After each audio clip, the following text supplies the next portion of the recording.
Hello and welcome back to Dial H for Heroclix. I'm your sexy ranch hand co-host Kalder and Simeon. This episode we're going to be talking about the Silver Age format and the 2021 Modern Age rotation, as well as answer some questions from our man in Japan. This is episode 357. Howdy, howdy, let's get rowdy.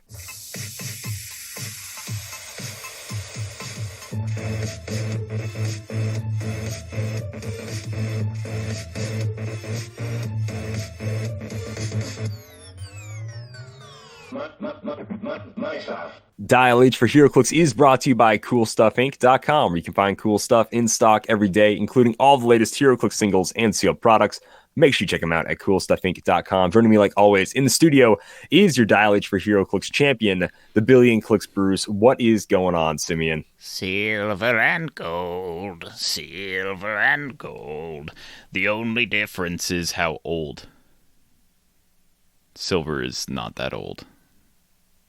That was a very deadpan way to... I mean, you're not wrong. You're correct. But that was such a and then instant deadpan humor that I've been so accustomed to.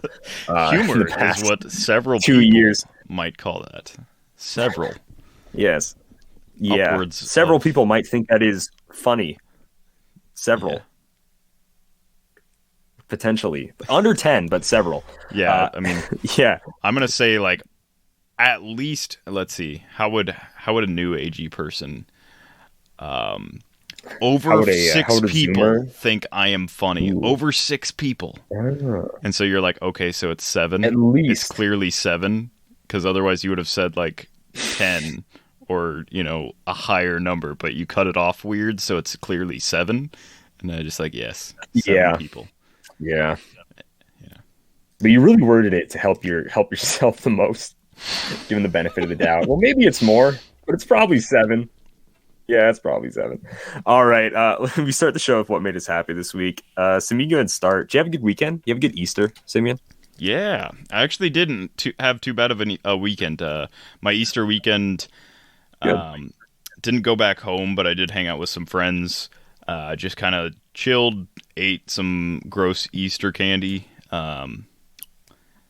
The one time that Reese's peanut butter cups are good is when they're shaped like Easter eggs and Christmas trees. Whoa! Yeah. Whoa! I'm not about they're that better. cup. They're better. They're not just good. They're better. Yes, no, that the flavor one time is amazing. In the entire year. But the cup themselves are fine. They're great. Peanut butter pumpkins, trees, and eggs are the only acceptable Reese's. Do not send me Reese's peanut butter cups. Unless they are in one of those shapes. Me. You're hurting me, man. Let me tell you something. They are better because there's less chocolate, there's more peanut butter, so they're richer. They're delicious. But peanut butter cups are still good any other day of the year besides holiday seasons. They're still amazing. Fast breaks are good. The wafer sticks, peanut butter sticks things they make, amazing, great. Peanut butter cups, obviously, big fan. They make ones with pretzels. They make ones with Reese's Pieces in them. Also, Reese's Pieces, just delicious by themselves. I'm a Reese's stan. If you can't tell by this, that's like my, I don't want to say kryptonite. It's like my silver bullet. That's what gets me. Reese's, that's my jam, dude. I can't have you disrespecting. You're not wrong. That's better. Those are better. Like, they are substantially better. I love those flavors. I love those shapes. But the cups by themselves are still amazing. Shapes. What is the flavor of the Reese's egg compared to the Christmas tree egg? Well, they're relatively the same. The flavor is enriched by the edges. Can't have anyone... You can't. I can't listen to any blasphemy about Reese's peanut butter cups. I love them too much. That's my food. Personal favorite is the fast break bar. You can only get it in king size. No other size exists.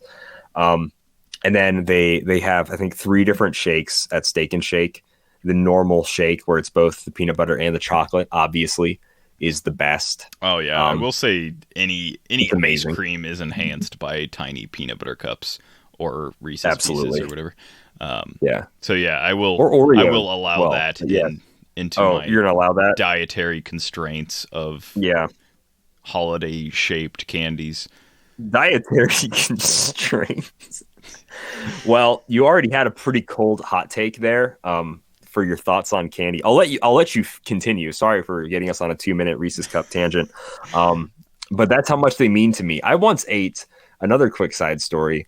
1 year for my birthday, my brother just got me 1 pound Reese's Cups. They make these. These are things they make, and I just ate them in one sitting as a meal, and I never felt so disgusting. I mean, it was still really good. Don't get me wrong. I've seen the 1 pound Snickers. I felt gross. I think I was a lot of chocolate and peanut butter. So to continue the food tangent, there was like one of the first Christmases where I was out of the house, but like still college student and broke.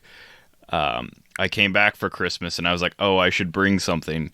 So at a gas station on the way back home, I bought one of those 1 pound Snickers and then just like cut it into sections. And I was like, everyone just looked at me like I was a genius, an amazing person. No, my family loves me, I believe.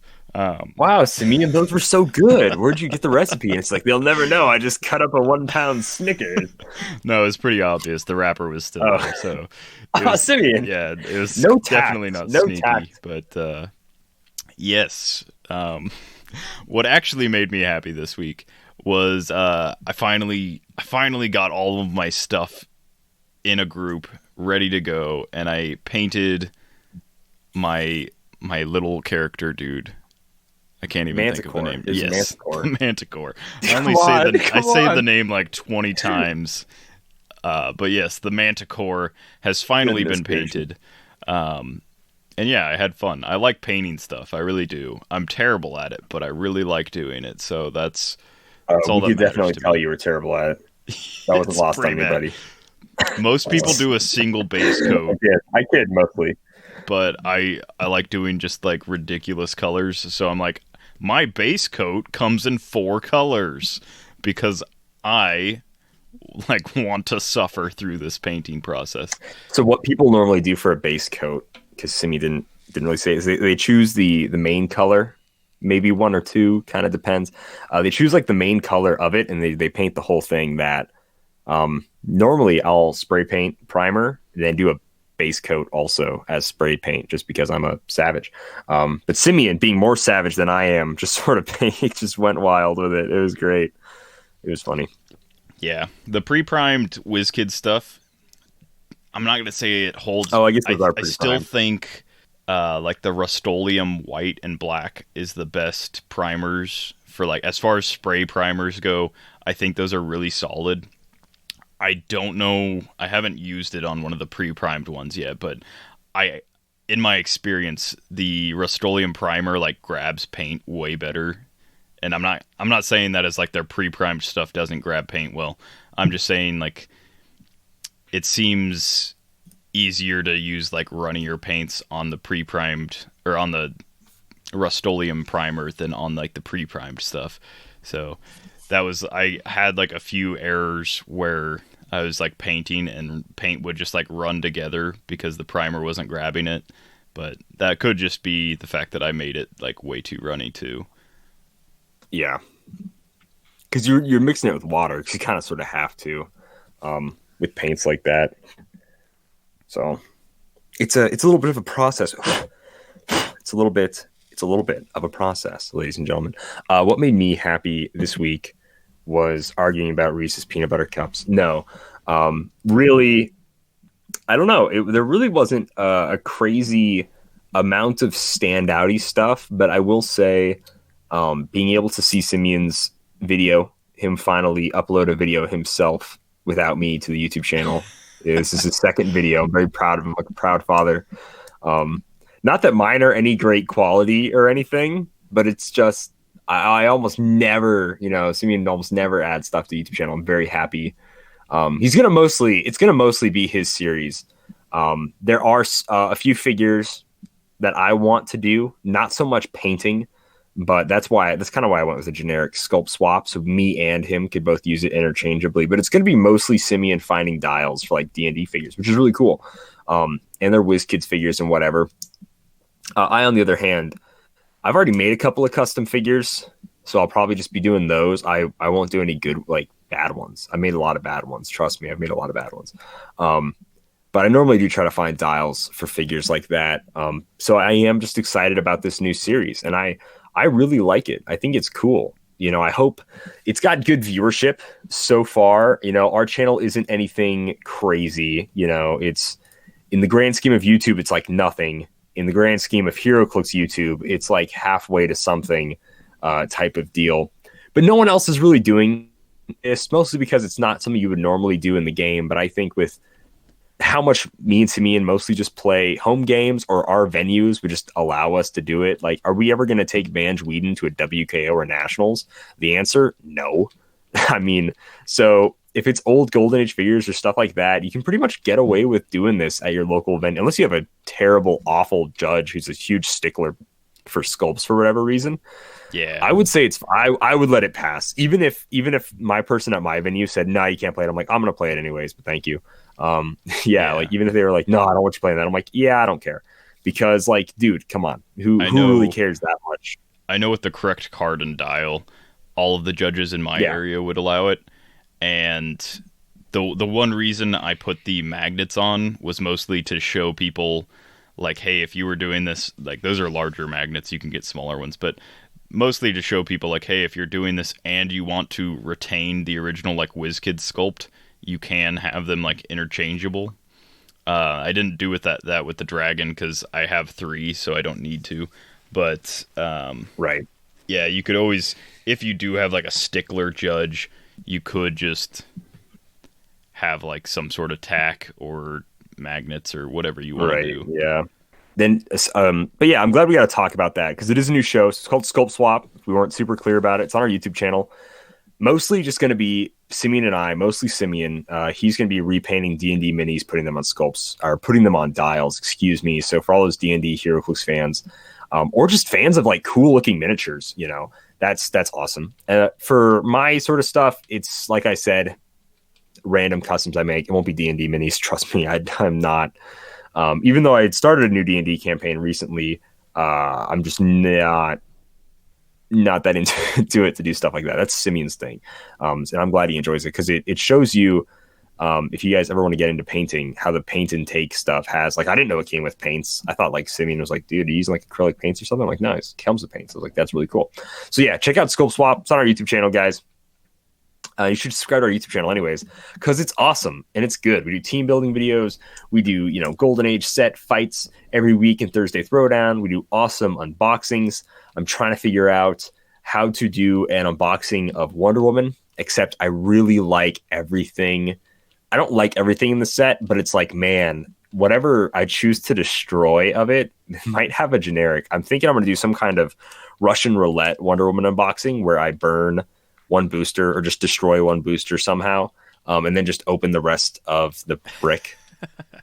And I'm gonna be so sad if I somehow do it to, like, a Chase Guy Gardner. Like, I open it and I see, like, the burnt remains of his card. I might cry. I probably would cry if it was Guy Gardner, not gonna lie. But I want to do something fun for the Wonder Woman unboxing, and I want to try to figure out a really cool intro for Wonder Woman, like I've been doing. And trust me, Wonder Woman is going to get a pitch meeting. There's no way it doesn't. That set definitely deserves a pitch meeting. It might be, honestly, a 5-6 minute pitch meeting video, and those are a pain in the butt to film, going between characters and getting the line and whatever, right? But I definitely think Wonder Woman's getting a pitch meeting, so I'm very excited about all of the HeroClix videos I've had on the docket for a while, and I want to film a bunch of them. And so we're gonna have a lot of good stuff coming up in YouTube, so just check that out, guys. So our 10-minute ad for YouTube out of the way, we can go ahead and jump into the news.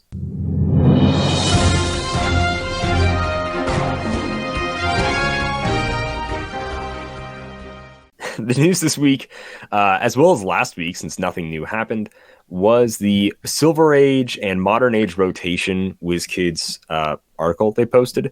There was also the Professor Pina University, but since that was a whole lot of nothing, not really, can't talk about it, there's really nothing very interesting to say there.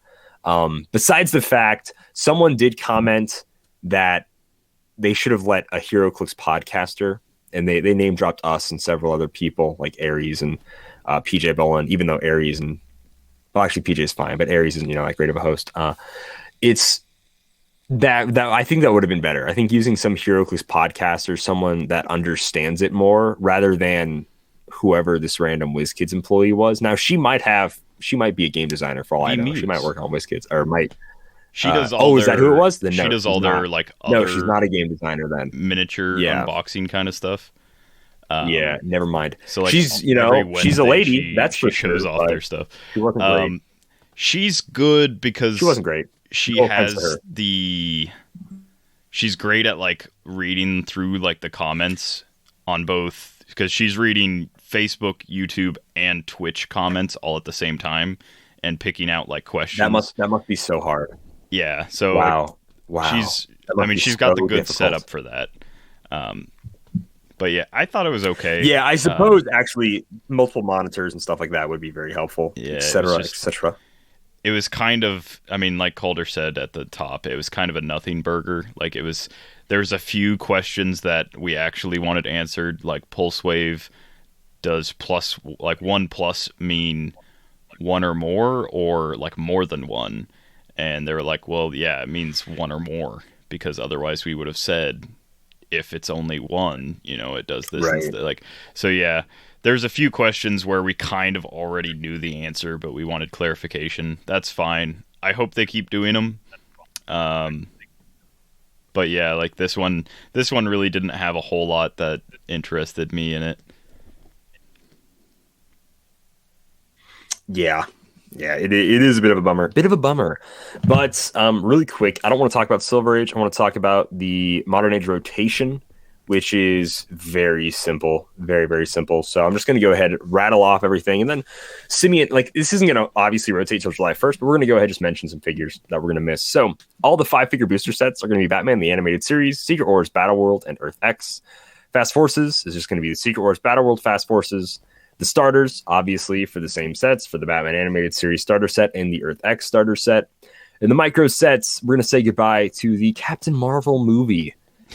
Then the big thing is the 2018 convention exclusive. So Starro and all the Starro stuff, Power Woman, Orion, Joker, Hawk Girl, Captain Cold, Heatwave, Impulse, those guys are WKO, Thanos, Copter, and then all the other Thanos-y things that came with it.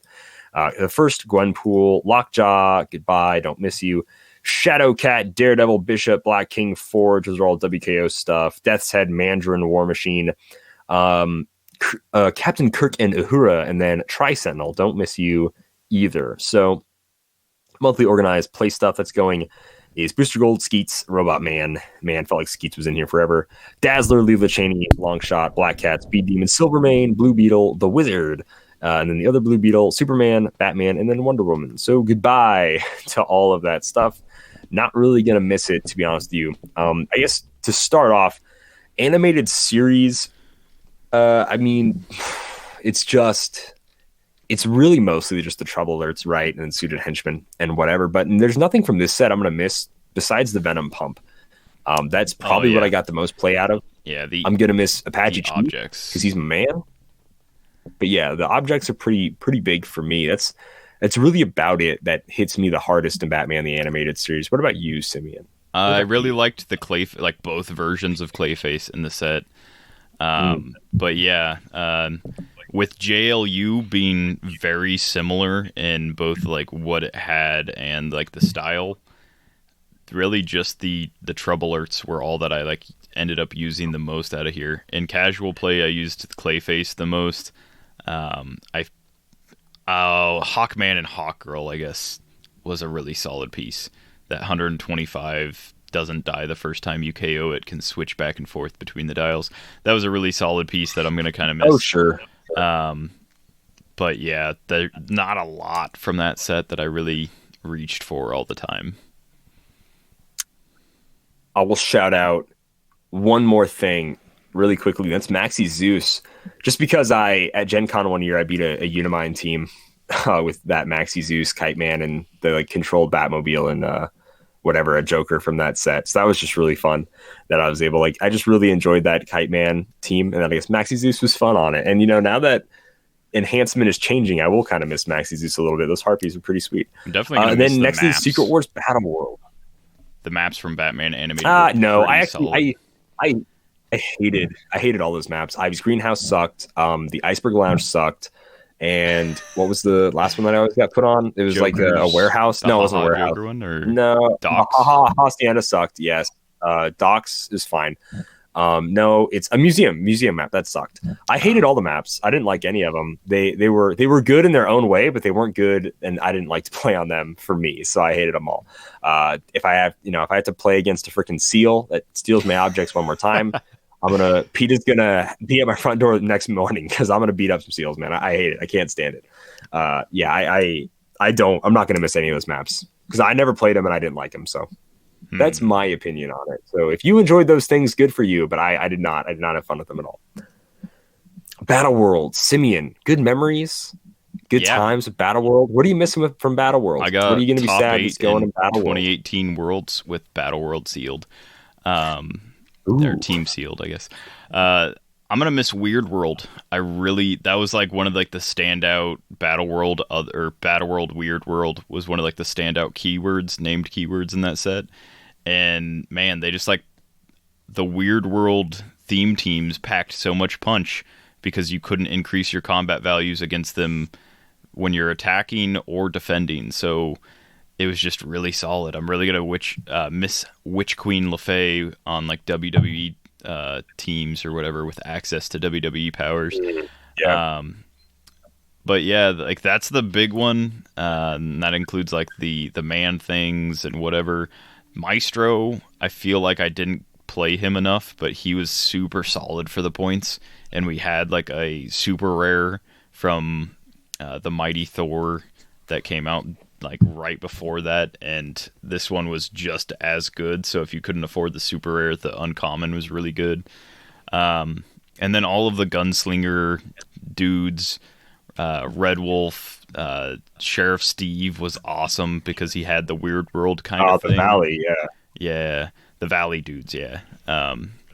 Didn't care for any of the Spider Island dudes, or Regent, I guess, was okay, but I really didn't care for a lot of them. There's like some really overcosted figures in that set, and I didn't care for any of the chases. Sheriff Strange, Black Panther with the gauntlet, and what am I missing? There's one other chase from that set that I really liked. Was this the one with Odin in it?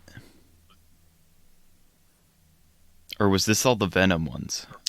That was Earth X. This is the one with Odin. Yeah, so Venom was Earth X. So yeah, this has the Avengers Odin 10 million BC. And... Yeah. I'll miss the Avengers 10 million BC and then Gauntlet Panther and Strange. So all of them except Namor, basically. This was a set I played a lot of. That Rocktober that year, I played probably about 1 million battle royales of that set. So it burnt me out. Honestly, it burnt me out on the set, and I never played a lot of it outside of that. I had a triple shifting focus Captain America team I would play a lot. I really heavily enjoyed those guys. I tried to play Spiderling a lot because she was my Mangog killer that never killed Mangog. It was pretty sad. Yeah, it's really what I'm missing. Probably going to be sad about the most from this set. The Valley stuff I am going to miss. They were a bad team. They were just a terrible, awful, bad team though. Like they just weren't good. Sheriff Steve was good. I heavily hated the Iron Man / Crossbones sculpt. I'm going to miss the Outriders a little bit. If they would have started with Charge, I'd have missed them a little bit more, but the fact they start with Stealth really sucks. Yeah, dude, it's really a huge bummer, but I still own a ton of Outriders for any time I want to play like Infinity War theme game. And I guess they were an Endgame too. So yeah, I'm gonna miss some of this stuff in this set, but I had just such good memories of playing all those battle royales, and I've played so many, and it sucked because it wasn't a WizKids event, so there was never, if you pulled all rares, it was like, dang, this really sucks. It feels like a waste of time. But the one time I pulled a chase was when PJ bought me in for it, because I was just like, I'm done. I'm tired, guys. I'm just going to not play anymore today.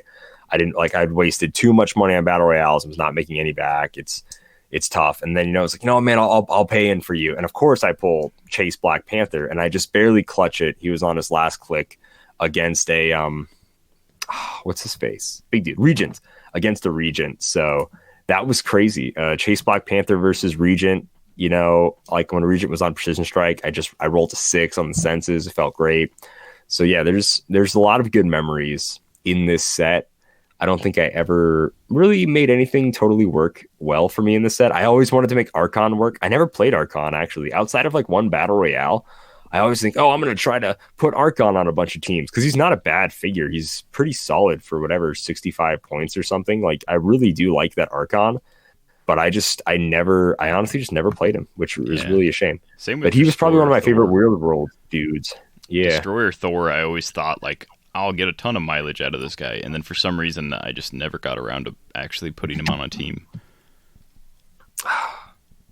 That's such a shame. Next up is Earth X. I'll probably talk a lot about how sad I am that Earth X is going. But so, Simeon, why don't you start us off with what you're going to miss? / good memories and good times from Earth X. Me and Devin did a double sealed weekend. So it was Kansas City. I think that was when Kalder pulled the Ultra Chase. It was in Kansas City. Yes, I did.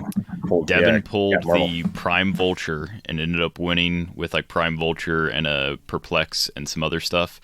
And I didn't even come close to placing. I pulled the Venom Rocket Raccoon, and I vastly overestimated how good that dial was for 100 points. It was just not great. I thought 2 rollouts would be great, but when you don't have Endom, it was pretty bad. But then the next day, we went to Iowa. What was it, Des Moines? Yeah, I think Des Moines had a seal the next day. Yeah. And I pulled the Prime Vulture. And so then I proceeded to... So Devin won in Kansas City, and then I proceeded to win in Iowa with the exact same figure, slightly different. Yeah, he got Prime Vulture as well, yeah. Yeah, so it turned out Prime Vulture was just really good and sealed with the right, like, synergy and stuff. Yeah. And also really good and constructed, so yeah. Figures I'm going to miss from the set.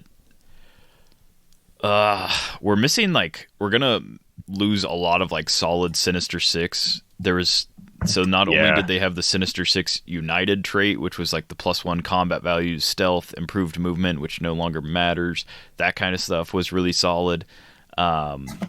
We're also like some of my favorite characters was like the blue and red Union Jacks, the Hydras. Those were cool.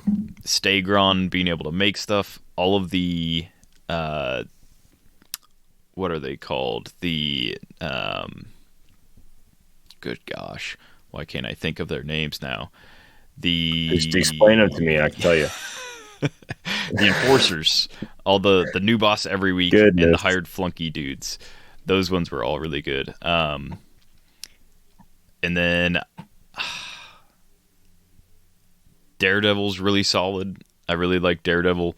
I'm gonna miss Iron Man and his map. Then like the only chase that I bothered grabbing was like the one that was pretty obviously good, which was Captain Venom. So I'm gonna hang on to my Captain Venom forever, but I'll definitely miss that one. I don't think I kept any of my other chases from that set, but yeah, just a really solid set. It was weird that it was split with Spider-Man like it was. But you don't have to remind me. It pains me every day. I am going to kind of miss emotional levels. All the Spider-Mans that we're losing, especially Dad Spider-Man from Earth X. That was a really solid figure. Oh yeah, from Earth X, it's fine. Spider-Man's from Earth X, that's fine. But the Spider-Man related things that aren't from Earth X, no, thank you. Go die. Oh, you mean all the Primes? I mean, this is all the Primes. All the Primes. So this is what hurt me. All the primes were Spider-Man stuff, and then all the objects were Spider-Man stuff. Like, really, we could have gotten a Captain America shield object, and he really did me like that. Like, it really sucks. And obviously, we weren't going to get one since he ended up being a title character. And in my opinion, I know I didn't win anything crazy with him, but I feel like Calder and Captain America Resilient, they just go hand in hand. Winning states within that year was really awesome. I had a pretty good showing. Had a really good showing at a WKO a few times with him, and I just played him a lot. So, it's to me like Cap Resi. That's my figure. I loved him from the set. He was awesome. The stuff I was able to pull off was great.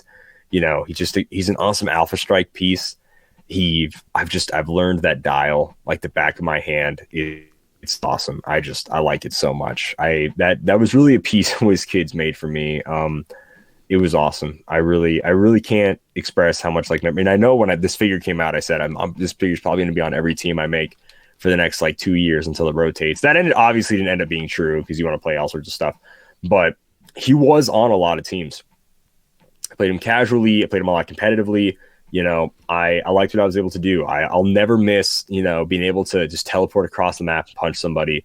It's awesome. It's really awesome. So I'm really going to miss that figure. The Captain Venom, he was like tough for me to track down, but I never played him that much. Honestly, he's beautiful. He's cool. I played him a little bit, but he wasn't like my main like slice from this set. That has to go to Cap Resi. Iron Man, I did win a sealed with that Iron Man, an Omaha sealed. Got to take a Tri-Sentinel from you fools. So that was nice. And then whatever his map, I'm probably gonna miss the most, honestly, because like going forward, if I play Josiah X at any time, he's gonna sit in my back, starting area, and his job is, what do you do, Josiah? You make robots. That's it. Yeah. And so I'm gonna miss him being able to passively sort of do something, which is really gonna suck. I'm really gonna miss that map a lot, like really a lot. Yeah. That's really about it from this set. I really am gonna miss this set, but honestly, I'm just kind of happy Vulture is rotating, because I'd see Vulture. I'd probably play against Vulture more than I would play this Cap Resi nowadays. So I am okay with Vulture rotating, even though he will live on forever in my nightmares in Golden Age. But here's the thing about Golden Age. Once you do true Golden Age, people don't normally play this like modern stuff. There's other differently busted things that people normally want to play in Golden Age, or unless their collection isn't that filled out, they'll just play modern garbage. So that's why I'm pretty happy about... I'm not happy, but I'm not really going to miss this set. Montana. I liked my Montana Swarm team. I played one time. All Montanas. Yeah. Just I always Montana. wanted to play a team of just like a ton of Fancy Dan. How many points was Fancy Dan? He was like 30. What was it? Uncommon. Yeah, the uncommon one for 30 points had RCE, and then you could power choose other... Oh, okay. Yeah, he was just 30 points, sidestep RCE. So you could potentially do 4 damage back in the day with him. Now he's just a 10. He's an 11 for 3 on those first 2 clicks. But yeah, it was still like really fun. Ooh. Those Hydra generics were also like, for 20 points, 4 clicks isn't bad. 25 points, sidestep, in-cap, willpower. Like, I really like the Hydra generics, especially with what they did for their unique modifiers. Each one had to be on every Hydra team I ever made. So for 45 points, the pair of these Hydra generics, they were on every single Hydra team, without a doubt. They were awesome. Oh, yeah. But yeah, all right. Moving on. Captain Marvel movie, rip my man Coulson. That's it. Honestly, it's like, that's the only thing I ever played from. Rip my man Zephyr 1 Coulson. He was awesome. I loved him. I liked both also, Coulsons. Because like I had a fun trick before Vulture was like super figured out and people had like the min-maxed version. I had Coulson. I had like, what was it, Groot. I would have Coulson give one of the walking woods that Groot made super strength. It would like sidestep, pick up an object or something like that. He would give them super strength. They'd pick up the Ock arms, and then due to the wording around when you lose super strength, when you no longer have access to it, it is dropped. and there's not really a clarification as far as like drop goes. And Coulson could immediately equip it to Vulture, so I could have like a 0 action Vulture equipped with the Ock Arms turn 2, and that was fun. Also, just Coulson giving out powers was pretty solid. I really thought I would play that binary chase way more often, but I never did. And then, of course, the title character chase was just like impossible to get enough tokens to do anything with. Like, realistically, it was okay. It's like fun in casual settings, but outside of that, it was not great. Yeah. Anyways, yes, that's the stuff that's rotating. There's obviously some LE figures. I don't think they've impacted our lives enough to warrant talking about them. Goodbye, Starro. Sorry to offend anyone that liked Starro. Starro definitely. Starro and Lockjaw. Go away. Be gone, thoughts. I will. Same thing with Tri-Sentinel. Be gone. I will not miss Tri-Sentinel. Go away from me. I ran it a lot, but I don't. Yeah. I also had it ran against me twice as much. So. Oh yeah. Oh, absolutely. Yeah, I'm not gonna miss any of this stuff. Like, even like whatever Gwenpool, who I guess would be like the one figure. I'm like, oh man. I'm like, I played Gwenpool like once. She's more of, and half the time it was in a Golden Age game anyways. I want to play Batrock's Brigade theme, so like, I'm not gonna miss any of this stuff. I don't care. So cool. Thanks, Biscuits. Now we're gonna talk about Silver Age. So, Kenny badly teased in a couple of Facebook groups a while ago that they were going to make a new format, a format that was talking about your older figures that have been rotated out. I'm just going to read what they have here. So, a new and fun Heroclix format will be coming to tabletop and online play near you soon. Silver Age. Why a new format? Why now? What sets will it include? These are all great questions. Thank you. You asked them to yourself. Silver Age is arguably a long time coming. Initially, Golden Age scratched the itch. Yeah. Oh, wow. Golden Age scratched the itch for players who wanted to play older figures in their collection and enjoyed a bigger pool of figures to strategize from. As Heroclix approaches its 20th anniversary, the reality is that such a large pool of figures is, damn, I'm going to sound like an idiot, prohibitive, even for players, whatever. Yeah. It's rough. It's rough, baby. For players who have been playing for 5 or more years with thousands of figures to choose from, many figures would rarely be considered for play. Silver Age is recognition that many players and stores want to support a format where they can play their figures after they rotate out of Modern. Since we haven't established an intermediate format, stores often found their own creative solution. These solutions vary greatly from venue to venue. That is true. Oh, you mean in the almost 20 years since Heroclix has been a thing, you haven't established an intermediate and other people did so instead? No. In 20 years, no way. People found a way to do.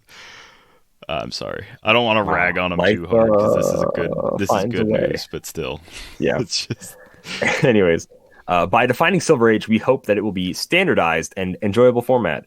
If you're wondering why now, since figures are about to rotate, we don't want players to trade away portions of their collections only to quickly want them for an upcoming format. So it is good, I guess, in the this year type of why now, not in this year, but like in this month, I guess, why now, because rotation's happening soon. That's why. But in the why now, like why 20 years later, why now? Not so much, I guess. Silver Age includes all the figures from Superior Foes of Spider-Man and newer. Figures in this format will all have the dial printed on the back of the card. Our goal for this format is to be large enough to include fun, powerful, and fresh synergies, while not being so enormous that only the very best players could make sense of the opportunities. Since this format is new, we'll be keeping a close eye on it. This includes figures that do well, which elements are overplayed, etc. as needed. We will update the watch list or even ban figures. Please see the 2 figures banned in Silver Age below, as well as the Silver Age watch list. In the future, figures might be banned in Silver Age, even if they're legal in Modern Age, since the needs of the formats are different. So that's true. So there are wacky pairings that can exist only if it's like Golden Age to Modern Age, and sometimes it's the Golden Age figures issue, sometimes the Modern Age figures issue. So that stuff is really cool. I'm glad they're doing this. My main problem, and I'll get to the ban list and watch list here in a second, my main problem with things like this is because when I want to play Golden Age, when I want to play my older figures, 9 times out of 10, and I said this when like Rock Age was a thing, I want to play stuff older than Oreo dials. Most of the time, I want to if it's going to be a competitive Golden Age thing, it'll almost always be, with Oreo dials to newer, with maybe one or two figures that don't have Oreo dials because they're just crazy cheap perplex or something, like a con artist. But yeah, so Silver Age just going back to Spider-Man, to me, like, that's all right. I've played, I've been playing since before Spider-Man, so it's like there weren't any crazy sets that came out that I really enjoyed there, but like just past that, Deadpool, Guardians of the Galaxy, like, oh, those are sets I really liked. So that's always the rough part about these formats that go back but don't go back that far, is that, it's good and bad. It's that trade-off where it's like, yeah, I don't get to play a lot of the stuff that I personally enjoy, but then also there's not a crazy amount of wacky, weird, synergies that people can pull off, which is nice. So the things that are banned really quickly, the Blackbird, and then the Fast Forces Penguin. That was the one where you would attack him, you get this token, and people could just kind of keep attacking the Penguin. Friendlies could forever. Attack, friendlies can attack the Penguin. So allows you to do some like plot point stuff. And I mean, there like anything that allows you to attack your own friendly figures is kind of inherently exploitable.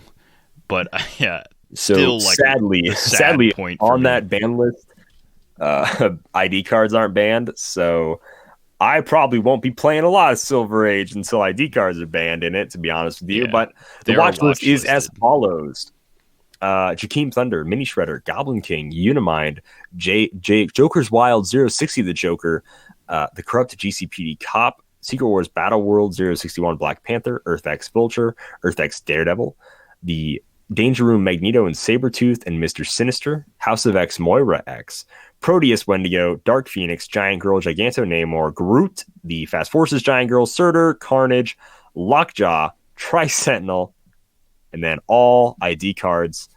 Dang, no Mangog is on here? Are y'all for real right now? Are y'all pissing me? What's going on? No Mangog? Okay, fine.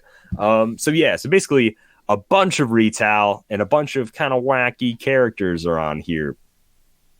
I mean, Jakeem Thunder's not good anymore, even with the rules change. I still don't think he's good anymore. Unimind and Goblin King, I'm fine with them being here. They're very annoying. It's weird Mini's on here and Clone isn't. Like, yeah, sure, Mini, you carry him, whatever, but like Clone is 15 points cheaper. Just reading this list, it's like they went through like Nationals and Worlds winning teams, because Jakeem, I think, won Nationals in 2017, and then Howard Brock won with Goblin King won Worlds in 2017 with Goblin King. And then, of course, Tyler Spees won with Mini and Giganto and Namor in 2018. So that makes feel sense. like there's no need to watch this Giganto and Namor. No. Giganto like, and Namor. If you're going to watch this Giganto and Namor, watch this, like, Super Rare Wolverine from XXX. Right, because they're the same points, same amount of dial. Type of deal, stop click, 50 point, like whatever. Yeah, and then, GCPD Cop just has a never-ending dial. Like, he just can't die on, like, I can't remember exactly how it works, but he has a dial where, like, if whoever you name at the beginning of at the beginning of the game is still alive. So he got played. It's interesting. They put him right above the Black Panther that he used to get played with, because that Black Panther at 250 and then GCPD Cop at 50 points. Yeah, made kind of like a don't die tech kind of team. And then Daredevil. Vulture is a good addition, but kind of unnecessary with the new rules, in my opinion. Daredevil, Magneto, Sabretooth, Mr. Sinister, all kind of anti. Yeah, it's true. He death is stuff. Yeah. Groot is kind of a weird one. Yeah. I don't know. So, I guess so. He was played a lot. To me, like, the Giant Girls are kind of a weird one. I don't think they were crazy abusable, but the way they can extend your starting area for how cheap they are is a little rough. I guess I would think Mangog should be on here with like Surtur, Tri-Sentinel, like all that jazz. I honestly didn't even hate Carnage. It's weird. Flora's not on here, so they didn't quite do every single Retaliator that could be on here, or even every Retaliator that was popular in the meta. Never got fixed like Tri-Sentinel did. So Tri-Sentinel, that's the big problem, right? So why wouldn't Mangog be on here? If Surtur's on here, that means he's on here for a different reason than his just being able to do the free resolutions, no target thing. So yeah, it's so weird. But I don't want to talk too much about the ban list. The ban list is whatever. Silver Age, though, opens up this opportunity. Spirit vs. Spider-Man is a good set. It's a good set to go forward from. Yeah, and once again, it makes sense. So it's like you can play everything that has the dial on the back of its card. It makes it easy, right? So when they say Golden Age, it's like you can just play everything. Oh, but we have a ban list, whatever. Now it's like, hey, look, there is a ban list, yes. So far, it's very small. But you can play everything with the dial on the back of its card. Makes it very easy. I imagine they just got rid of the Blackbird because they didn't want resources in it. And I think that's the only resource that had that. That was card the for it. That was the last one. Yeah. So I like it. I'll play Silver Age. I think it'll be a fun time with the invention of legacy cards plus Silver Age. I think we're getting a lot of life out of our old figures. And now I don't have to give them to those ungrateful little kids who don't want these old figures anymore. So I got to keep them all. How you like that? Anarchy's back in a format, an official WizKids licensed format. Anarchy bombs. I guess were we not the original? Did we coin Silver Age? Because we did like dial on the back of the card as one of our Thursday Throwdown ages, right? I guess we did. Yeah, we did. So technically, we did Silver Age before Silver Age was a thing. Yeah, interesting. So to check out all the Silver Age teams you could do, go to Dialers for Heroclix, youtube.com, go to our playlists, and go ahead and check out our where is it? Thursday Throwdown playlist. We've played every single set that has a dial on the back of its card, except for the Modern Age sets. So definitely check those out. That's not even true. We didn't play some Turtle sets or whatever. So yeah, there's a lot of cool stuff in Silver Age. I think the sucky thing, once again, that I was talking about earlier is that like the stuff from Turtles that I want to play is all from Turtles 1 because that's my favorite Casey Jones they have. They have the cool turtle chases that are good and other stuff. Like the Turtles 1 stuff is so good. But yeah, I'm excited for Silver Age. I really like certain teams that I used to be able to run. This sort of brings, I got to play Sam Cap again. I got to play whatever. This honestly makes me want to go to coolstuffing.com and buy a bunch of Silver Agey figures. So like ones that I know I will absolutely play without a doubt on a Silver Age team. So I'm excited. I'm excited for Silver Age. It'll be fun. Is Sam Cap from ADW? ADW. So she will be playable, baby. Oh, that was after Spider-Man. It's going to be a lot of Alpha. There's a lot of Alpha Strike stuff. Yeah. I'm surprised they didn't put Hawkeye on there then. Because they have the giant girls and they have... It is strange that Hawkeye is on there. I mean, clearly his damage can't be boosted up, Vulture. But he can still like run through a full team, like hit everyone on a single team. Yeah, dude. I guess for 1 damage, they're not super worried about that right now. That's fine, yeah. No, I'm super excited to have a new format. I'm finally WizKids is reaching back into rotated figures. And technically, I mean, they could go further back with legacy cards. So we won't get full sets included in this, but, we might get stuff from Flash or Guardians of the Galaxy or, like, who knows, Wolverine and the X-Men. Possibilities are endless as far as those go, although it's very limited so far what we've seen. Yeah, it is. It kind of do be a little limited. So, yeah. I mean, that's the format. That's the news. There's not a crazy amount to talk about Silver Age. What I want to see for Silver Age, whenever WKOs and stuff start happening again, is make a WKO Silver Age. Do like first WKOs of the year, they can be Modern Age, whatever. And then do a WKO at Silver Age. Instead of, sealed or Modern Age, make some silver. Like, if it is going to be a official WizKids format, it needs to be an official WizKids tournaments, and by the way, skirmish, you want skirmish WKOs? Yeah. So So skirmish, no.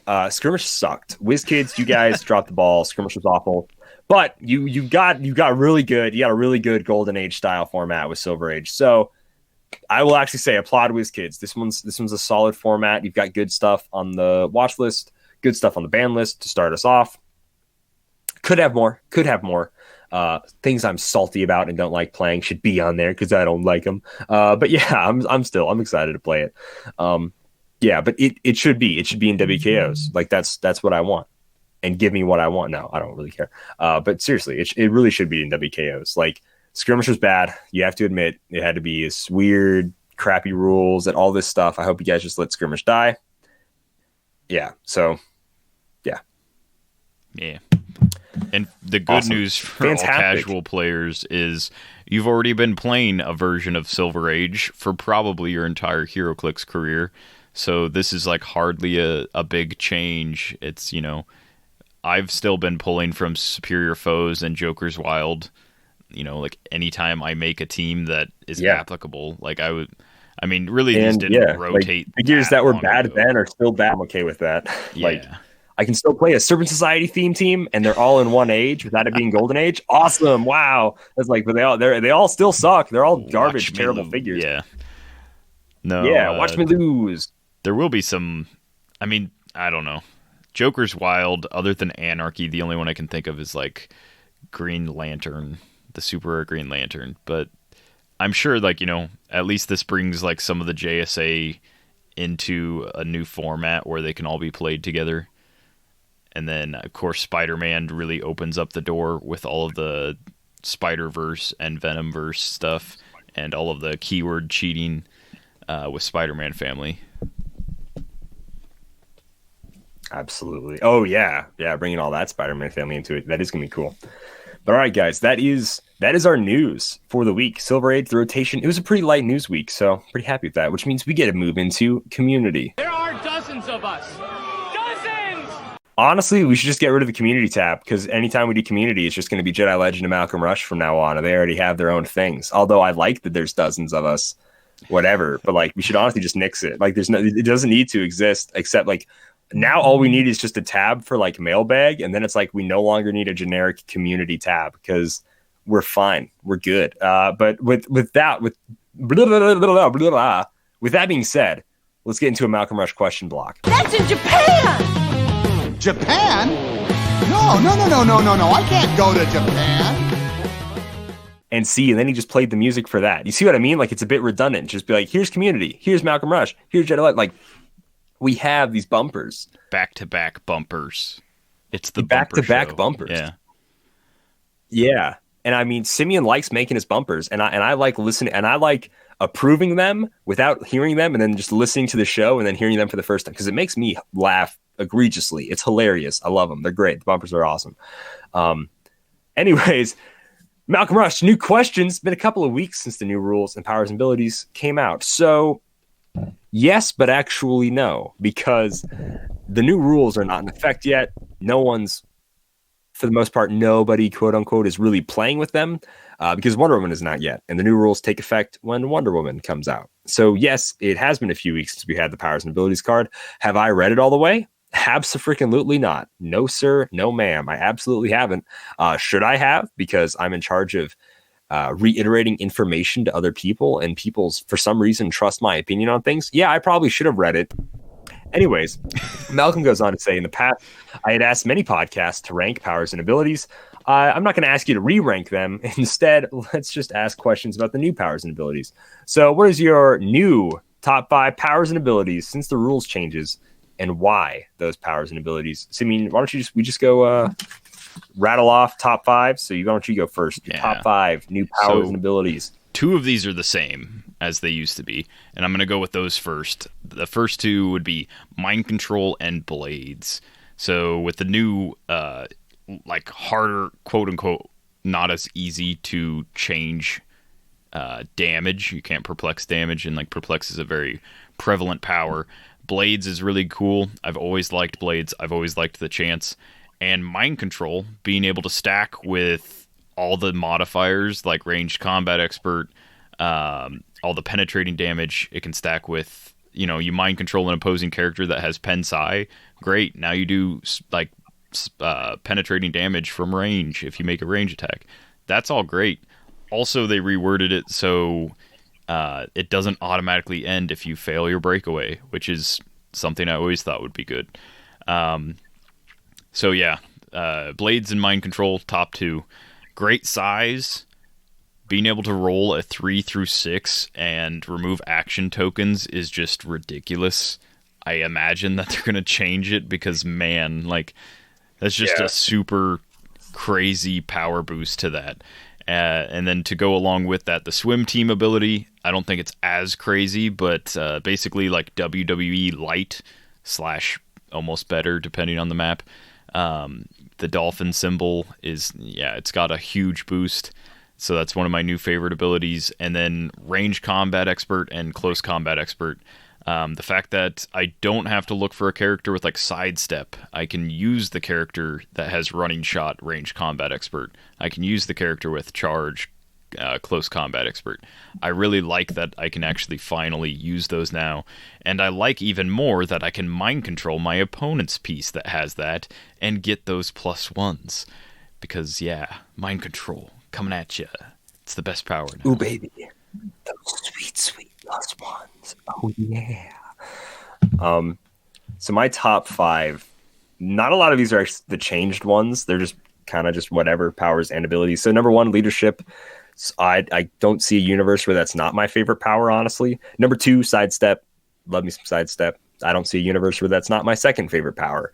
Number 3, lightning speed. This didn't get changed, but it is just now 100% better than hypersonic speed. Before it was like, yes, it is better. Now it's like easily 100% better than hypersonic speed. So I love me some lightning speed. Number 4, I like carry as an ability. Carry did get buffed, but there's no negatives to your speed anymore. So carry is awesome. Good with me. And then number 5, autonomous. Just a good ability. It's getting a little annoying, not going to lie, but still solid ability, autonomous. So the second question Malcolm asks is, what are the bottom 5 powers and abilities since the new rules, and why those powers and abilities? Yes. So in no particular order, I put Incap, Earthbound, Leap Climb, Super Strength, and Pulse Wave. I wouldn't really consider Pulse Wave a bottom ability when there's like other worse ones, like Toughness could probably replace Pulse Wave. But the reasoning is because like the new rules. So Incap, without pushing damage and without the caveat of penetrating damage if they already have 2 action tokens, Incap is very much a exchange 1 token on your character for a token on their character, and that's not great, especially with so many ways to remove action tokens. The new willpower rules, leadership, there's a ton of characters that can do stuff to remove action tokens. So Incap, unless it changes, is just going to go by the wayside. I'm just never going to use it instead of dealing damage. Earthbound actually got better because you ignore hindering for movement now, and it doesn't take away your like indom, your willpower or whatever, because no one pushes. So Earthbound actually got better, but it's still just kind of a thematic power. It's not actually used for like any benefit. It's to show that your character isn't as good as they were or as they will be. Leap Climb, they changed it. They got rid of the elevated punching, which is fine. I never used that a whole lot, but it still is just on the base, it's still just like a blanket. If you have Leap Climb on your dial, it's just a blanket move action. Like, you have improved abilities, but it's still just a move action. You're not doing anything with it, if that's your power. Super Strength, this one depends on it whether or not they do something with heavies, but knockback, not doing damage when you knock people back now, Super Strength just isn't as cool as it used to be, because like there's Quake, there's a lot of powers that give you knockback, just like plain knockback with your attacks. So Super Strength has kind of lost its luster for me.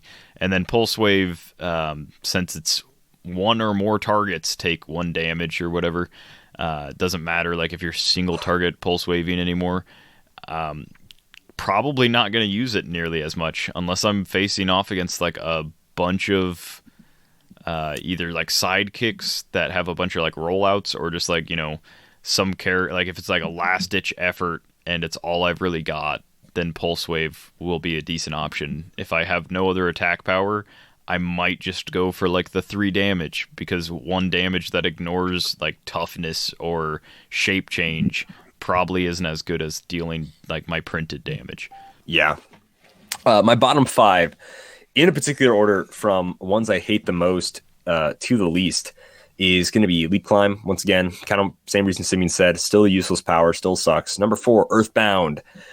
Earthbound me, technically it's better, but I want it to feel crippling when I'm Earthbound neutralized. You know, it's like, oh, I can't ignore stairs / jump up side of stairs, you know, or shoot past stairs or bush anymore. It's not as crippling. You can still carry people. It's not as bad. Now. How Earthbound am I? If I'm a flyer, I can carry somebody still. Yeah, I'm not very Earthbound. It's weird. Should at least get rid of, because a lot of that was used to take away flight from people, and now it's not. Although you could just say that improved movement. Well, no, you still carry. So yeah, it gets rid of their quote unquote ability to fly, but they can still carry. Pulse Wave.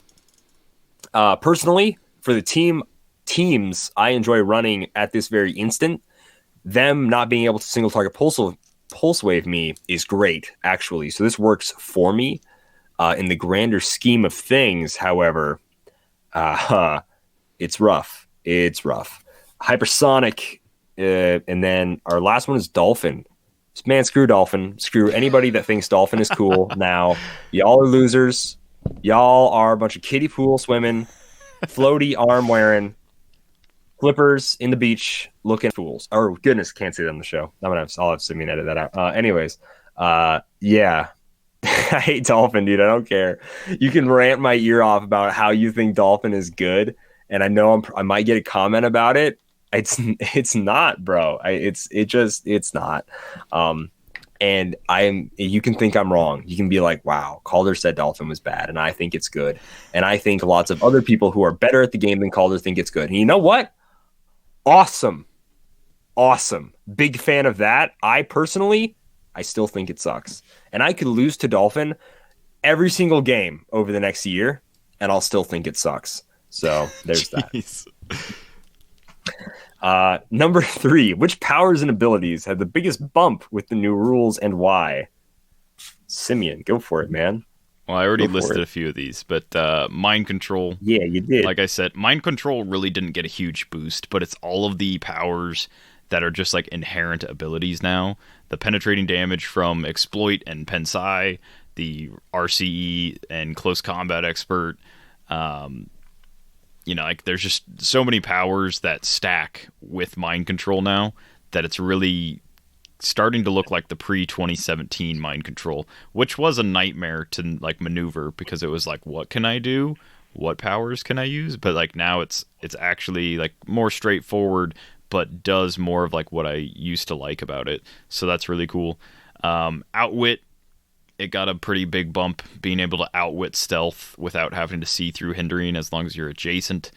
That's pretty big. That means any little old outwitter can get rid of your stealth as long as you're not protected outwit. Willpower used to be like the worst defense power to have, like unless it was like blank or whatever. Now willpower is actually a pretty solid little like self-leadership role, and that's, you know, whatever.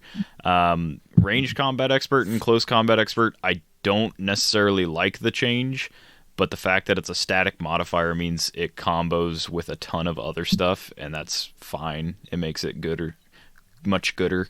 And then finally, Dolphin. Dolphin got such a great boost. I'm glad that I'm finally going to be swimming free with my finned brethren. I'm going to play nothing but Dolphin from this point on. Only water maps for me. I don't care if they're modern or not. Dolphin's probably the best thing that's happened to this game in the last 30 years. I hate you. All right. Personally, I kept this answer really short. I'm just RCE and CCE. You know, it's a double-edged sword. Yeah, it's awesome that they get to be used like this. But then on the other hand, it takes away a lot of cool things they used to be able to do. Like when a character already had a high, like a 12 attack, and they had like a 3 damage with CCE, I'm like, you know what? I'm just going to punch you. I'm going to punch you really hard. I'm going to put it all into damage. Now it's like, you get a 13 attack. And I'm like, yeah, 13 attack is like cool and all, but like, man, only 4 damage. And most of the time, I'll really miss the Hail Marys. 2. The like, I have a 9 attack. Yeah, with like I'll 2 miss damage. That. You know what? I all into put damage. it all into damage. Yeah, I'm like, I'm either going to miss or I'm going to hit. It really doesn't like me like min-maxing my attack isn't going to change things. I just want to hit you for a lot and change the momentum. Yeah, man. Yeah.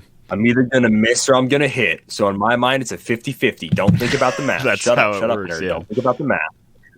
It's either a miss or hit. Yeah. It's 50-50, yeah. Yeah, dude. It's a 50-50 every single time. It's a miss or hit, baby. Number 4. Which powers and abilities took the biggest hit in the new rules and changes and why? Simeon, what do you think is the biggest hit, bro?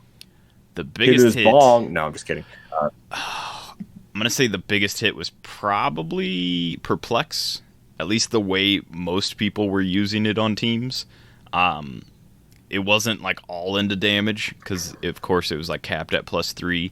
But if you had like 4 Perplexes, it was pretty much guaranteed that most of those were going towards damage. So that one got a pretty big hit. Hypersonic, the fact that you have to roll a 4 through 6 on all breakaways now, whether they have plasticity or not, is pretty bad. I don't feel so speedy when, generic man standing in corner can hold me there. Invincible used to cap the max damage at 3. Now it doesn't, so it just reduces by 2 and reduces penetrating damage. Still really good, but now I can hit somebody with Invincible for like 6 and they'll take 4, or I can hit them for 8 if I have, like an ultra heavy and whatever, just garbage stuff going on. So that one took a pretty decent hit. Pulse Wave, I already mentioned that one. And then TK, not being able to TK opponents or TK objects changes it a lot. I guess they just really liked the Alpha Strike ability of TK because they're like, yeah, you can throw your friendlies up there, or you can like help them break away, or I don't know. TK took a hit.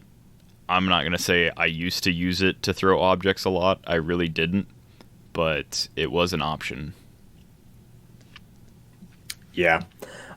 Simeon sort of mentioned like every power that got bad. I'm gonna mention one of them. That's Pulse Wave. It's just it really changes to me. It changes how a lot of characters work. It changes, it technically gives a person more options, although Pulse Wave always gave you an option where it's like, I do have a 4 damage Pulse Wave. I can choose to target everybody. I can choose to try to be really smart with my positioning and target one person, or if the positioning just isn't there, I can just try to vanilla attack, whatever, for 4 damage.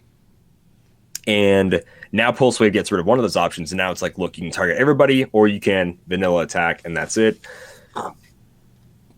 I think, Pulse Wave was one of the strongest powers, and I think the reason they changed it, and this is all hearsay, because I don't obviously know. I don't work for WizKids. I don't talk with anybody that actually works for WizKids. I don't know why they changed it, but I think the main reason they changed it is because it feels bad getting Pulse Waved for like 6 damage and just deleting a figure off the map. It's true. Like, that sucks. It really does. It feels bad.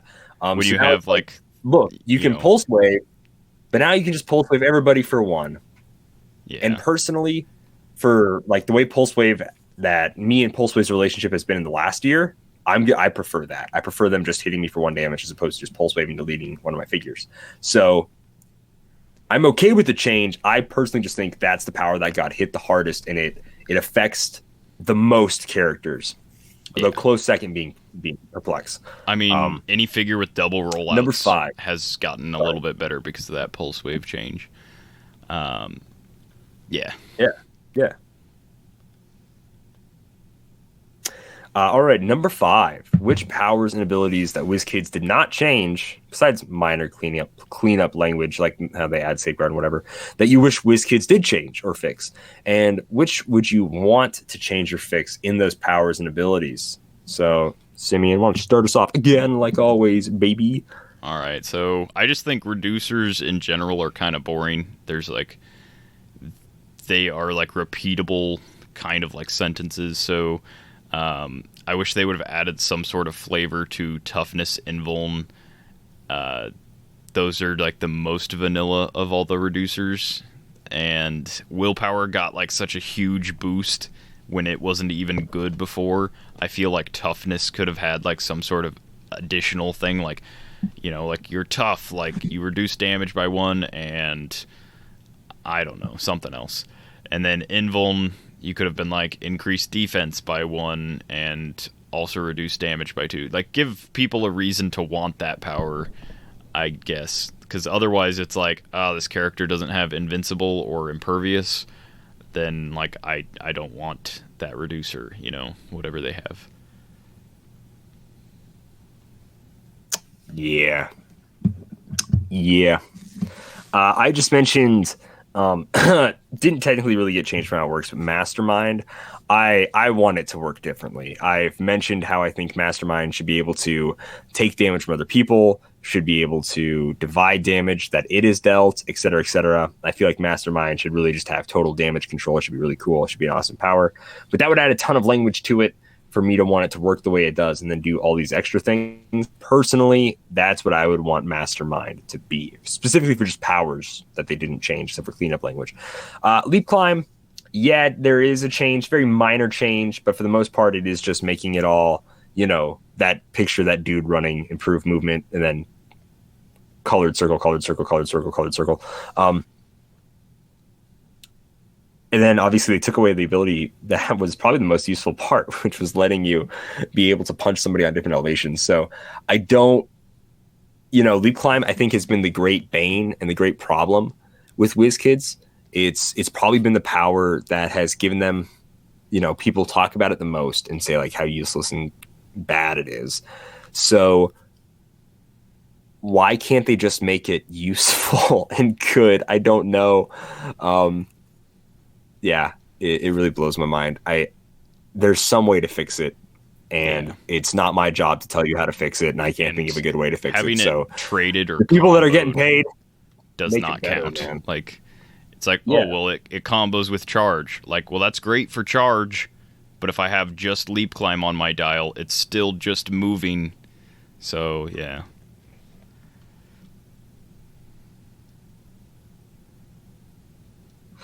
All right, number 6. Which powers and abilities that WizKids changed that you did it or didn't like, and why do you not like or like those changes? Wow. All right, so they changed Incap. I think Incap should have been an inherent power, like everything. Well, it kind of is, but I think Incap should have worked where you deal your damage. I don't think it should replace damage. I think it should just you deal your printed damage or, you know, energy explosion or whatever, and then you add a token to the hit characters or hit character. I think it should combo with like Quake and energy explosion. That would actually make me want Incap on my figure. As is, it's not something I'm probably ever going to use unless I have like a triple target or at least a double target and a really decent attack value. Because, yeah, Incap's probably the last thing that character's going to do for me. I think Leap Climb, they should just get rid of Leap Climb and combine it with Flying Leap. And that would actually be something that I use for all the reasons I've stated before. Pulse Wave used to be, when I first started playing this game, Pulse Wave used to be called like the Great Equalizer is what the venue that I started at called it. Because no matter how good, and this was before everything had stop clicks and stuff, no matter how good your reducers and rollouts and everything were, how like stacked you were with, you know, entities and whatever, if you got Pulse Wave for like 6 damage, you just took that 6 damage. And so that was great when like Gore the God Butcher had the Black Lantern on him, and you were like, nah, I'm just going to hit you for a lot of damage, and you did. So yeah, that's like the one reason I wish Pulse Wave would go back to the way it was. I'm fine with it being changed, but with as many, how easy it is to add rollouts, like the Wonder Woman team ability giving me +1 to super senses, Skrull team ability giving me +1 to shape change, people that can pick a power or pick multiple powers. Like I can have a Franklin Richards who can give himself 3 rollouts on his own, and the fact that I can be like, pulse wave him for 1, just doesn't quite do it for me. So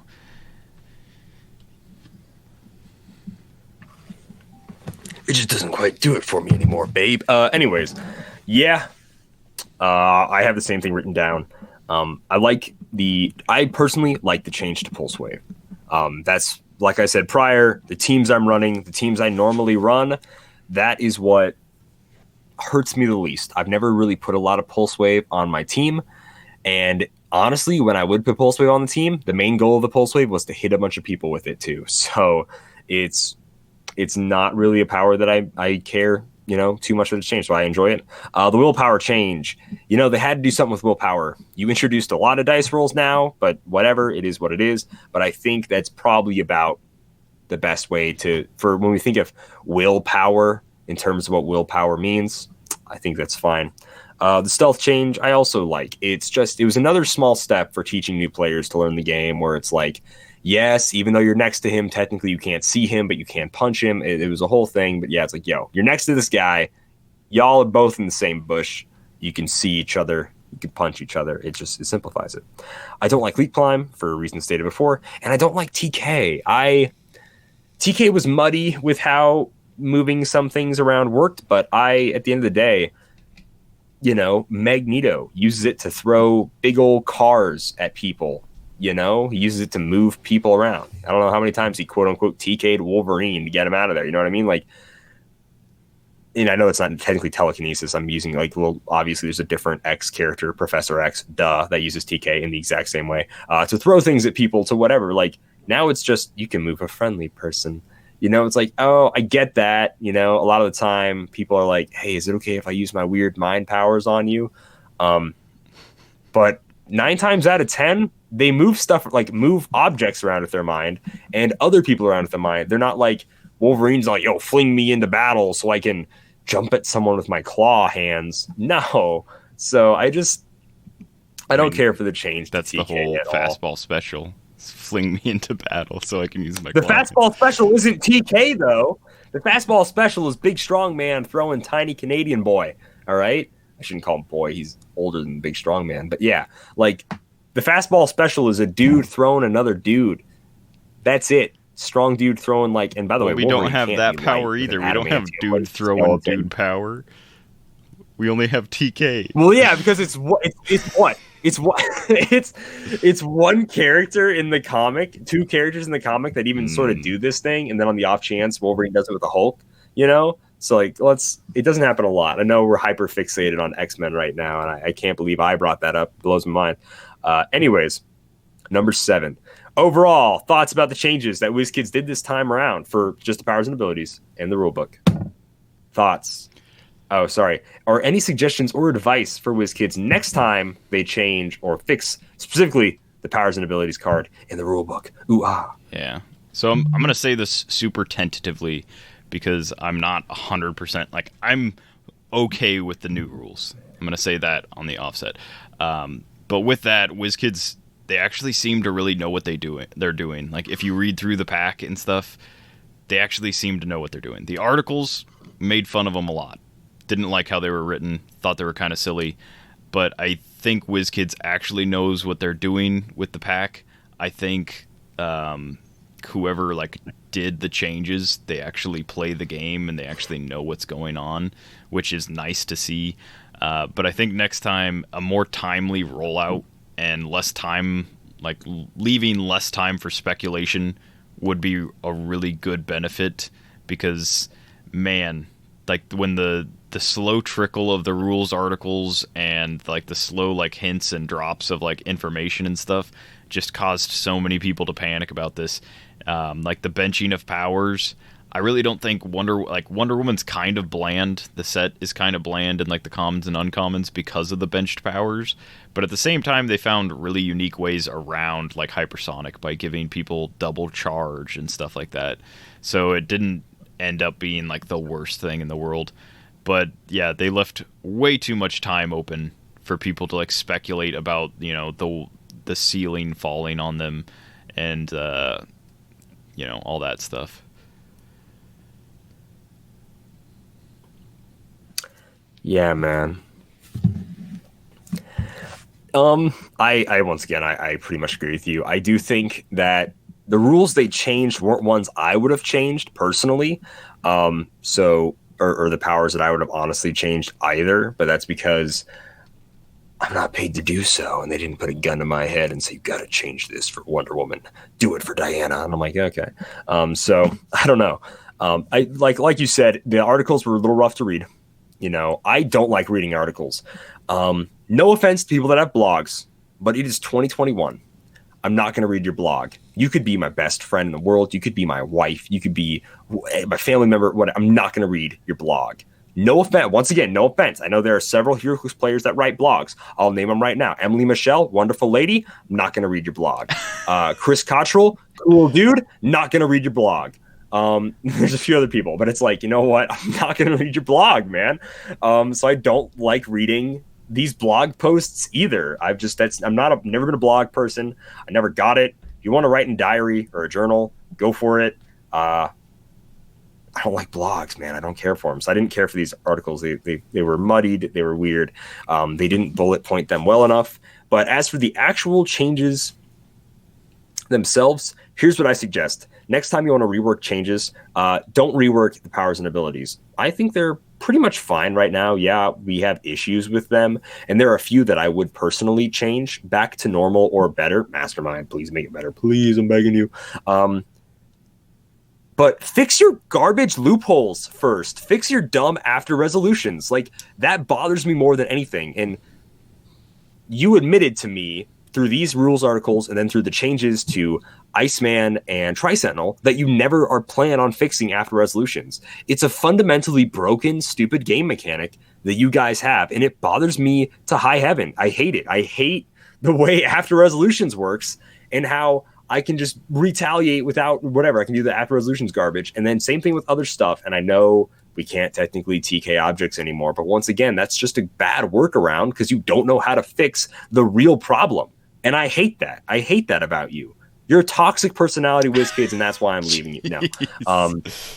But seriously, I hate that. That's really my least favorite thing. I mean, I'm not going to disagree. Garbage loopholes first, and then worry about the powers and abilities. Like, making leap climb worse shouldn't have been high on your to-do list. Fixing this garbage stuff that I've been having to deal with for years should have been on your to-do list. It sucks. Yeah. That's all I got to say about that, man. Errata should have been like an idea.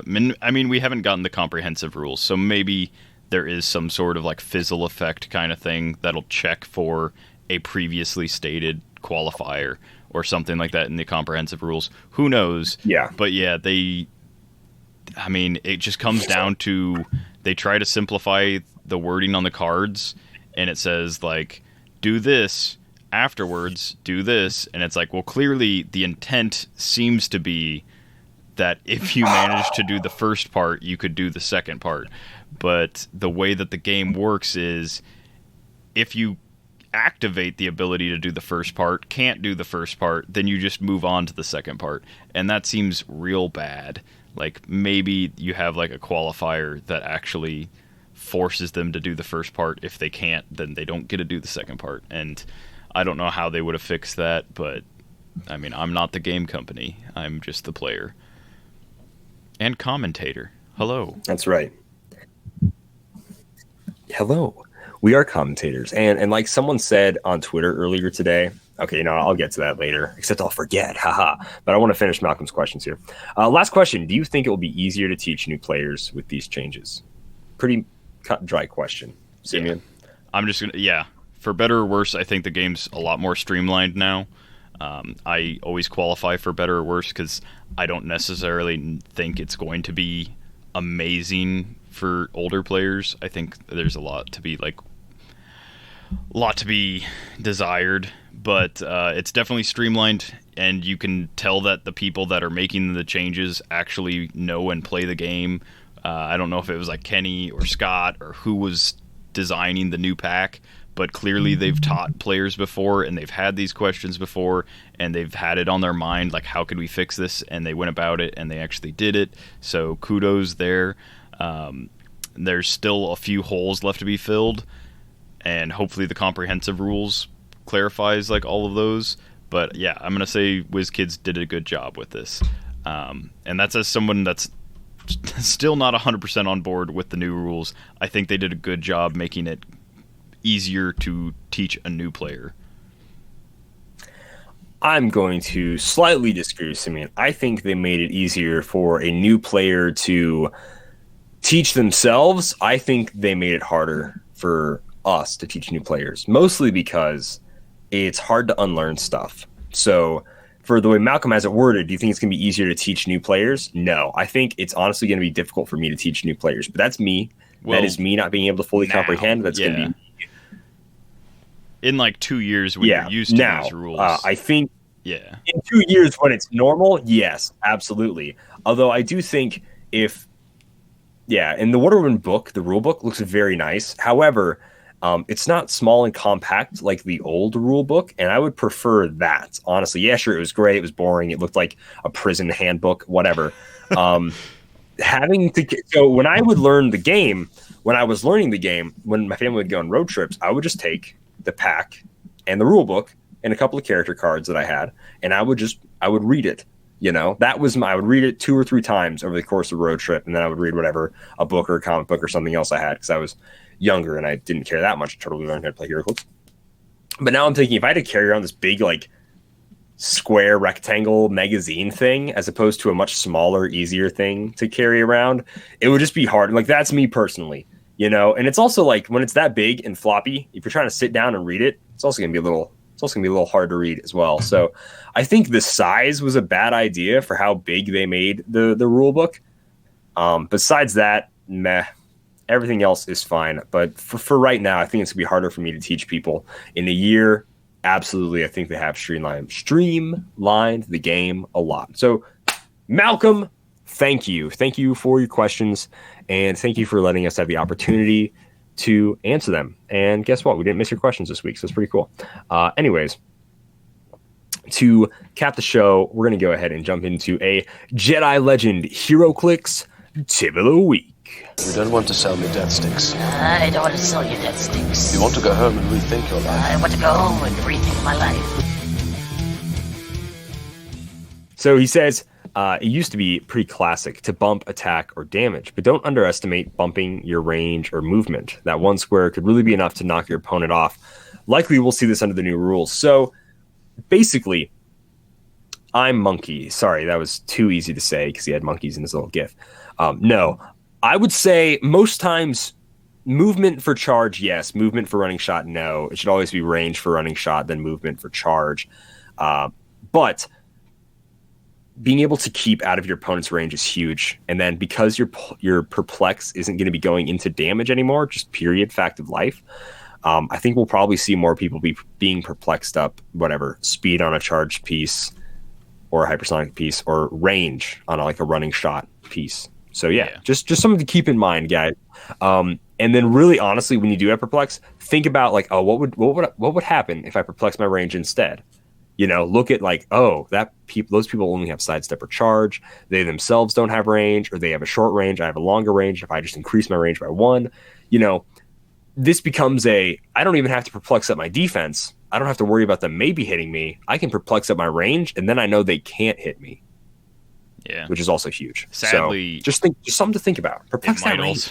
It might also lead into 14 attacks becoming the norm. 14 attack, 11 printed plus 3 perplex. Oh yeah, baby. And then your defense, energy shield, defend, all of that just doesn't matter at all because they've got a 14 coming at you. Who knows? Coming at you. Who knows? Who knows? Who knows? All right, but that will be the end of the show. I was originally going to tack on a bunch of Falcon Winter Soldier talk, but we got to wrap this show up, my guys, my fellas. But here is a quick sneak peek. Simeon and I want to make a generic nerd podcast where we can do things like talk about movies that come out, like Godzilla versus Kong, Snyder Cuts, talk about TV shows week to week, comic books week to week. We already do a little bit of that discussion on this show, and we also like talking about it, D&D cosplay conventions. We've done those Dial C for conventions episodes. So we just wanted to make a more generic nerd podcast that will cover a whole bunch of bases.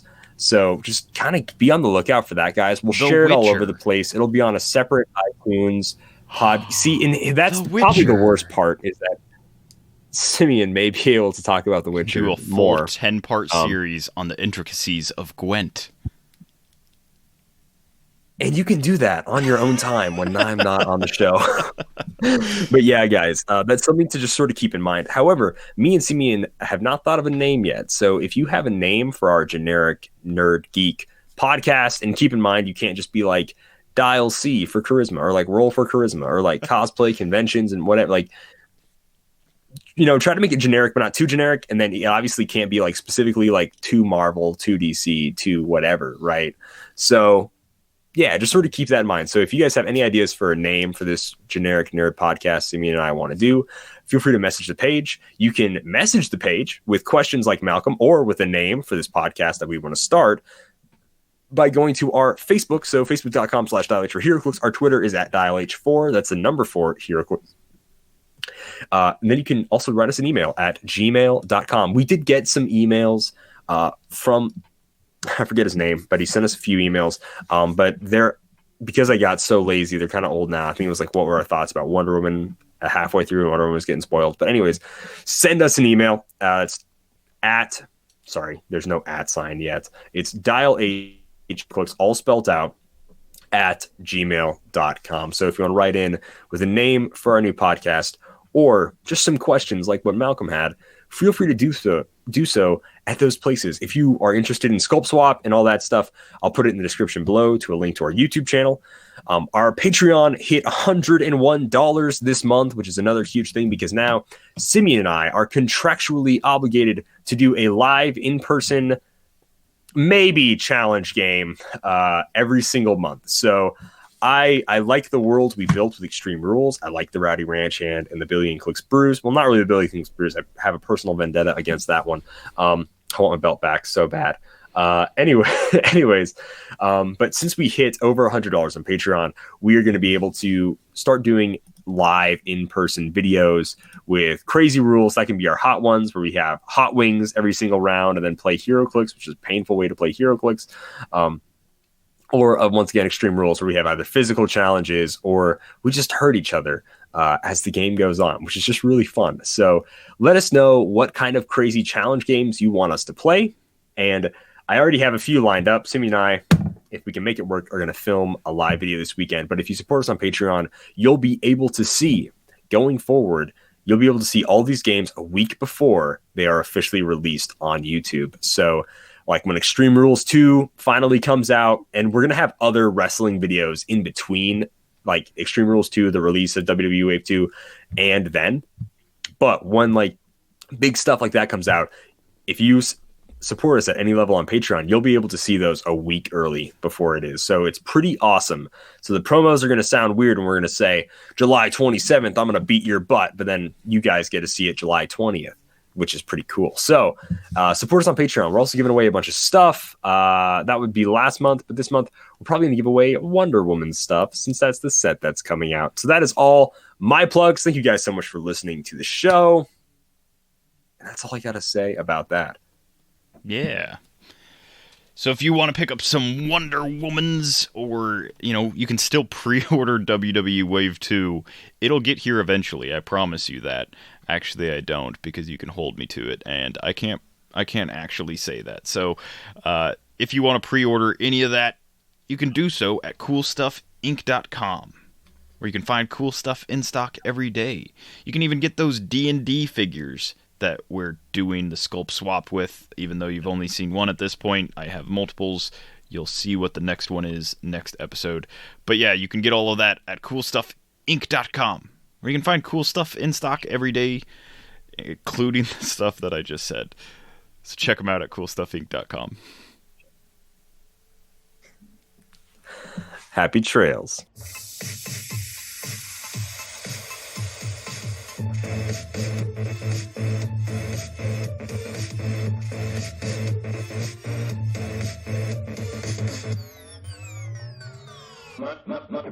Myself.